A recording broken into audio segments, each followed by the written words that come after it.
Good morning বন্ধুরা, কেমন আছেন আপনারা? আশা করি ভালো আছেন। আমি কালকের থেকে একটু ভালো আছি। কালকে প্রচুর জ্বর এসেছিল, দুপুরের পর থেকে এত জ্বর এসেছিল যে আমি উঠতে পারিনি, কাঁপুনি দিয়ে গায়ে যত লেপ চাপা নিচ্ছে মনে হচ্ছে আরও চাই আরও চাই। আবার সন্ধ্যাবেলা উৎপল গিয়ে ওষুধ এনে দিল, সেই ওষুধটা খাওয়ার পর থেকে রাত্রে ভালো ছিলাম। সকাল থেকে আবার হচ্ছে, কিন্তু কালকে দুপুরের মতো অতটা নয়, একটুখানি ভালো আছি। আর কালকে গলায় ব্যথাটা ছিল না, কাশিটা ছিল ঠিক কথা, কিন্তু আজকে আবার দেখছি সকাল থেকে গলায় ব্যথা, মানে কথাটা বলতে গেলে জোরে কথা বলতে পারছি না। এই জন্য আমি রান্নাঘরে চলে এসেছি। একটু দেখি তাওয়াটা গরম করে নুন দিয়ে একটা সে কাপড় বেঁধে পুটুলির মতো করেছি, সেটা কড়াতে বসিয়ে বসিয়ে মাকে বলেছিলাম, মা ফোন করলো, মাকে বলে এই হয়েছে। মা বললো গড় নুনের একটা পুটুলি বানা, দিয়ে সেটা গরম করে করে গলাতে বসা। তো আমি সেটাই করছি। আর এদিকে রান্না বান্নাও করতে হবে, উৎপল যেতে পারেনি, দুদিন ধরে বাড়িতে আছে, আজকে নিয়ে 3 দিন। তা খাবার দাবার বানাতে হবে।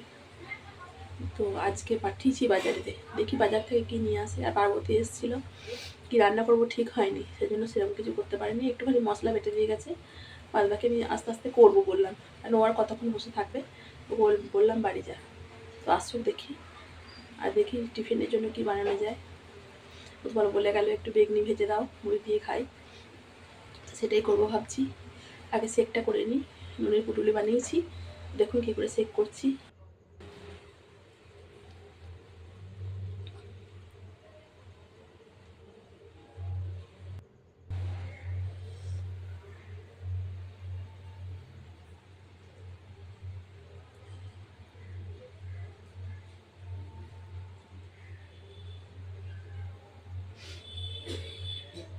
যতটা গরম নেওয়া যায় নেওয়ার চেষ্টা করছি। বাইরের দিকে দুর্যোগ চলেই যাচ্ছে, সারা রাত বৃষ্টি হয়েছে, পরশু সারা রাত হয়েছে, কালও সারা রাত হয়েছে, সকাল থেকে সমান হচ্ছে।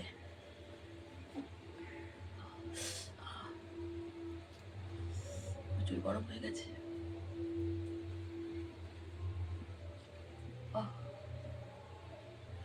মা বললো এটা নে, তাহলে দেখবি অনেকটা উপশম হবে গলায় ব্যথাটা।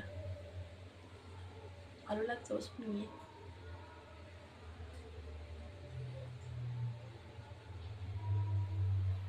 ওষুধও খাচ্ছি, তার সঙ্গে এটাও নিই, দেখি কতটা কি হয়। এত হাওয়া দিচ্ছে বাইরে, বেরোবার উপায় নেই। আমি জানলা দরজা সব লাগিয়ে দিয়েছি, রান্নাঘরে জানলাটাও বন্ধ করে দেবো এক্ষুনি।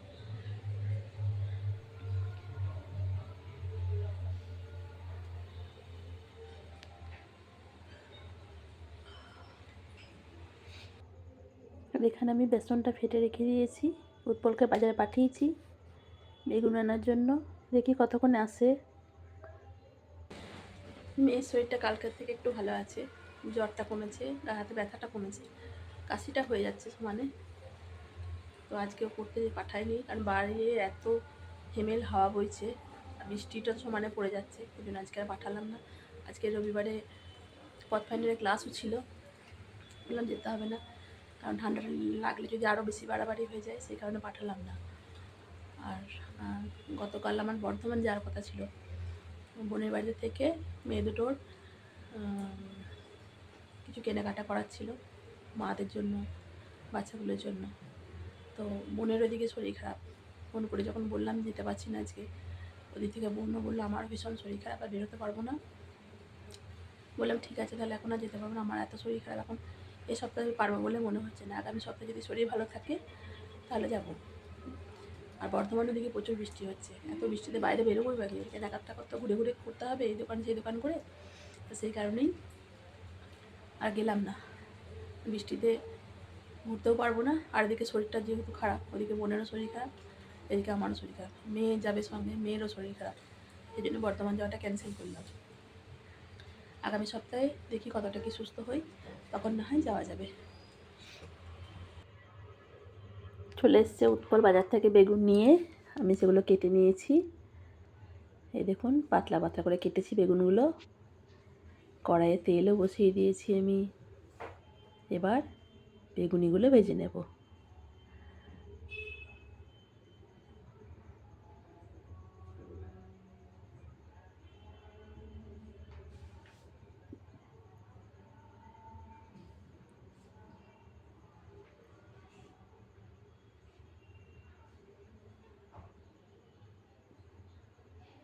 বেগুনিগুলো আমি সর্ষের তেলেই ভেজে নিচ্ছি, মানে সাদা তেলে বেগুনি ভাজা আমার খুব একটা ভালো লাগে না, সর্ষের তেলে ভাজলে খেতে খুব সুন্দর হয়।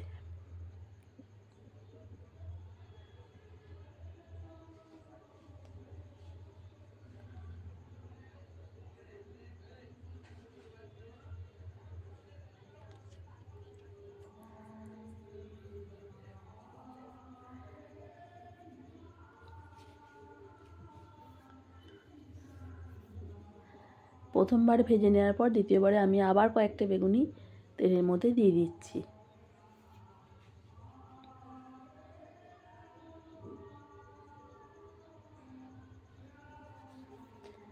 আর এখানে সবজি কেটে রাখা আছে খিচুড়ি বানাবো বলে।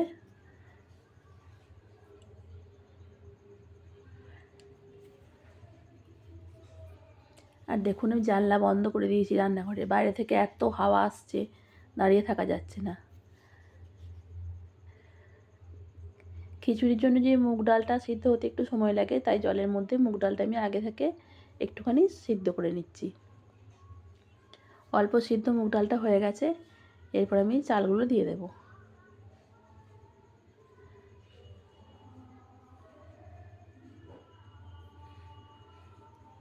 আর একটু মসুর ডাল এবং মুগ ডাল আমি এর মধ্যে দিয়ে দেব, কারণ যে মুগ ডালটা দিয়েছিলাম পরিমাণটা একটু কম হয়ে গিয়েছিল, তাই আমি আর একটু মসুর ডাল আর মুগ ডাল এর মধ্যে দিয়ে দিলাম। ডালটা একটু পরিমাণে বেশি দিলে খিচুড়িটা খেতে ভালো হয়। এবার সমস্ত কাঁচা সবজিগুলো আমি এক একে দিয়ে দেবো। দিয়ে দিলাম কুচানো পেঁয়াজ, দিয়ে দিলাম টমেটো আর কেটে রাখা সবজিগুলো। এর মধ্যে কুমড়ো, পটল, গাজর, আলু যেগুলো বাড়িতে ছিল সেই সবজিগুলোই আমি দিচ্ছি। উৎপল বাজার থেকে একটা ফুলকপি নিয়ে এসেছিলো খিচুড়িতে দেওয়ার জন্য, কিন্তু ওটা আমি দিলাম না। বললাম এর বেশি সবজি হয়ে গেলে হাঁড়িটা ভর্তি হয়ে যাবে, ওটা বরং থাক, পরের দিনে রান্না করে খাওয়া যাবে। যে সবজি কটা বাড়িতে ছিল তাতেই আমার হাঁড়ি ভর্তি হয়ে আসছে দেখুন। আর আমি এভাবেই কাঁচা সবজি দিয়েই খিচুড়ি রান্না করি। সমস্ত চাল, ডাল, সবজি কাঁচাই দিয়ে দিই। এখানে বেটে রাখা মশলাটা, আদা, রসুন, কাঁচা লঙ্কা, সেটাও দিয়ে দিলাম।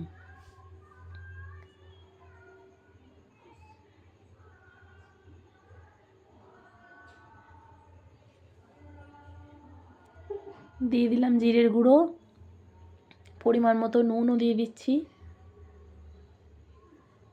হলুদটা কিন্তু এখন আমি দিলাম না, তার কারণ হলুদটা প্রথম থেকে দিলে চালটা সিদ্ধ হতে প্রচুর দেরি হবে।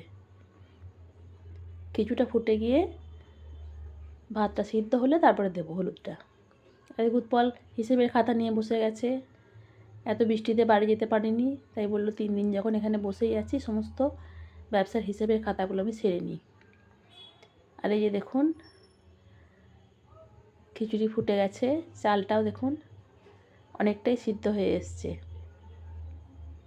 এবার আমি হলুদ দেব।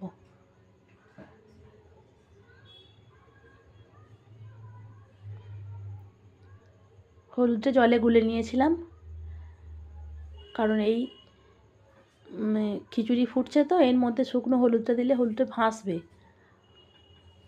সেই জন্য আমি জলের মধ্যে গুলে খিচুড়ির মধ্যে দিয়ে দিলাম।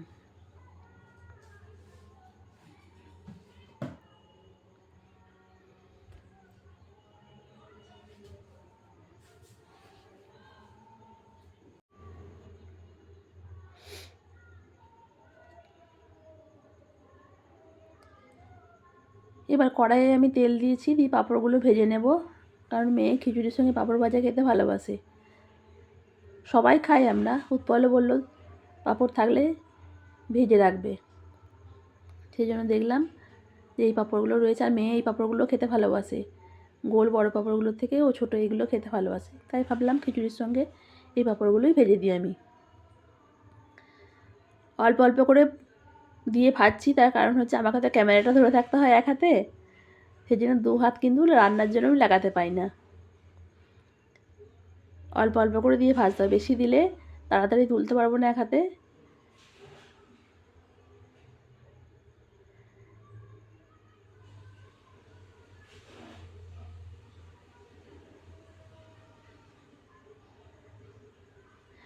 শরীর খুব খারাপ, কি বলবো বন্ধুরা। কিন্তু ছুটিতে যেহেতু বাড়িতে রয়েছি সেই জন্য এখন সবার আবদার মিটিয়ে যেতে হচ্ছে। ওষুধ খাচ্ছি, যতক্ষণ ভালো থাকছি ততক্ষণ কাজ করছি। এই যে আমার পাঁপড়গুলো সব ভাজা হয়ে গেছে। এবার আমি খিচুড়িতে ফোড়ন দেব। কড়াইয়ে অল্প তেল দিয়ে তার মধ্যে 5 ফোড়ন দিয়ে দিলাম গোটা কতক শুকনো লঙ্কা। এটা ভালো করে ভেজে নিয়ে আমি সিদ্ধ করা খিচুড়ির মধ্যে দিয়ে দেব।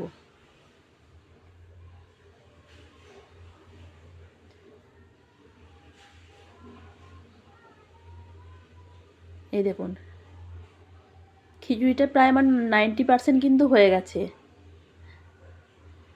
এখন আমি ফোড়নটা দিয়ে ভালো করে ঘেঁটে দেব।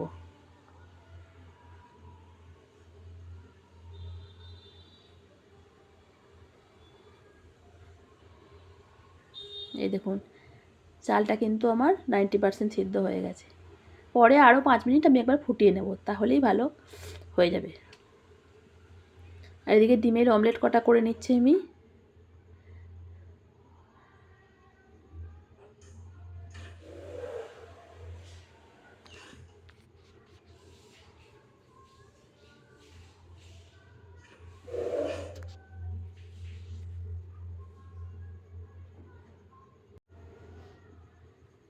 একটা অমলেট আমার ভাজা হয়ে গেছে।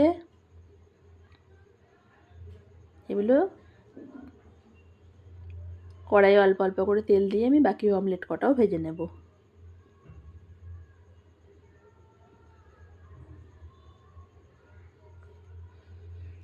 এই যে দেখুন খিচুড়ি রান্না আমার কমপ্লিট। তার সঙ্গে ডিমের অমলেট, মেয়ের এদিকে পেঁয়াজ ছাড়া ডিমের অমলেট, আমাদের পেঁয়াজ দিয়ে করেছি, বেগুনি আর পাঁপড় ভাজা।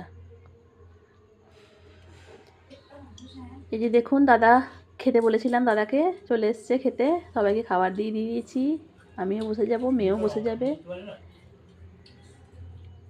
খেতে শুরু করে দিয়েছে সবাই। তো বন্ধুরা খাওয়া দাওয়া কমপ্লিট। আজকে বাইরে আবার প্রচুর বৃষ্টি নেমে গেছে। দাদা খেতে এসেছিলো, খাওয়া দাওয়া করে চলে গেল, আবার ডিউটিতে যোগদান করবে। 2টোর সময় বাস ধরবে ও। ওর শরীরটা খুব খারাপ, ওর কাল থেকে জ্বর এসছে, কিন্তু কিছু করার নেই, কাজে যোগদান করতেই হবে। ওষুধপত্র খেয়ে একটু খাওয়া দাওয়া করে গেল। আর সেটাই ভাবছি যে এত বৃষ্টি শুরু হয়ে গেল, ও যাবে কি করে। মাথাটা হয়তো ছাতায় আড়াল হবে, কিন্তু ফ্যান সব ভিজে যাবে। আর এদিকে পার্বতী এখনই আসবে, আর এই সময়ই জলটা শুরু হলো। আধ ঘন্টা 1 ঘন্টা মতো কমেছিল, একটু ঝিরঝির করে পড়ছিল, আবার জোরে শুরু হয়ে গেছে। আওয়াজ পাচ্ছেন নিশ্চয়ই। তো ভিডিওটা এখানেই শেষ করছি। ভালো লাগলে লাইক করবেন, কমেন্ট করবেন, শেয়ার করবেন, আর চ্যানেলটা সাবস্ক্রাইব করবেন। ভালো থাকবেন সবাই, টাটা।